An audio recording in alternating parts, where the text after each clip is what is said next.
Pour évoquer cette distinction historique, nous recevons ce soir deux témoins privilégiés de son parcours. D'abord, M. Serge Pognon, il est artiste polyvalent et musicien de jazz. Il a partagé avec elle les bancs du CEG de Bégamin et les débuts sur scène au sein des Sphinx de Bégamin. Puis Victor Kidjo, son frère, entrepreneur et petit frère d'Angélique Kidjo. Il va nous parler tout à l'heure de la femme derrière l'artiste. Monsieur Serge Pognon, bonsoir. Bonsoir Madame Soumanou. Merci d'être avec nous ce soir. C'est moi qui vous remercie de me recevoir. Je ne sais pas si je suis la voix la plus autorisée ou la mieux autorisée pour parler d'Angélique Kidjo, mais on va en parler quand même. Mais bien sûr, vous avez été à l'école avec Angélique Kidjo au CEG de Bégamin. Alors, vous attendiez, vous, à ce parcours? Ce serait difficile de dire oui, parce que quand vous avez 12-13 ans, l'âge à peu près auquel j'ai connu Angélique Kidjo, qui était mon aînée de quelques années, c'est difficile d'apprécier à cet âge-là le potentiel de la personne avec qui vous parlez dans la cour ou avec qui vous chantez. Mais aujourd'hui, avec le recul, quand je regarde rétrospectivement ce qu'elle était déjà à l'époque, plus rien ne m'étonne. Elle est aujourd'hui ce qu'elle a toujours été. D'accord. Et qu'est-ce qui vous frappait chez elle à l'époque déjà, quand vous étiez encore plus jeune, pour ne pas dire jeune? C'était une énergie permanente.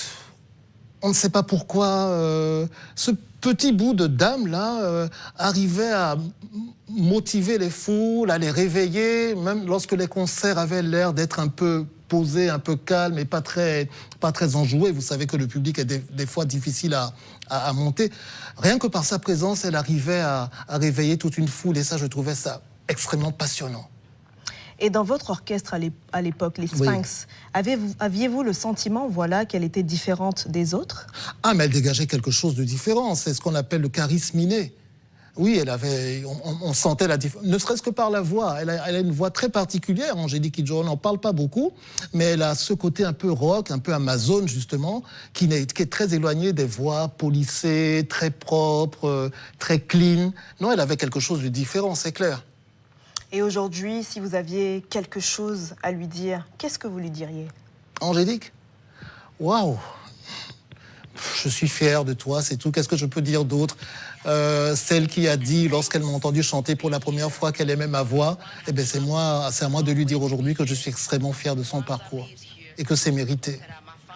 Donc finalement, l'Angélique que vous voyez aujourd'hui, selon vous, c'est toujours la même jeune fille? Quelque chose a changé avec le succès? Je ne suis pas surpris de regarder l'Angélique d'aujourd'hui, parce que l'Angélique d'aujourd'hui est tout à fait semblable à la petite Angélique d'hier et d'avant-hier. C'est exactement le même style de langage, le même style de comportement, le côté direct dans la façon de se prononcer, la façon de chanter, les inflexions de la voix, tout y est. Il n'y a pas de surprise, il n'y a pas de brisure. Il y a une homogénéité dans son parcours. Donc vous êtes fiers, tout comme nous? Absolument, c'est tout le Bénin, toute l'Afrique et j'imagine la terre entière, parce que c'est le Walk of Fame qui devrait être fier du parcours de cette jeune béninoise. Oui. Voilà. Eh bien, je vous remercie, Monsieur Pognon. Merci d'avoir accepté notre invitation. Merci.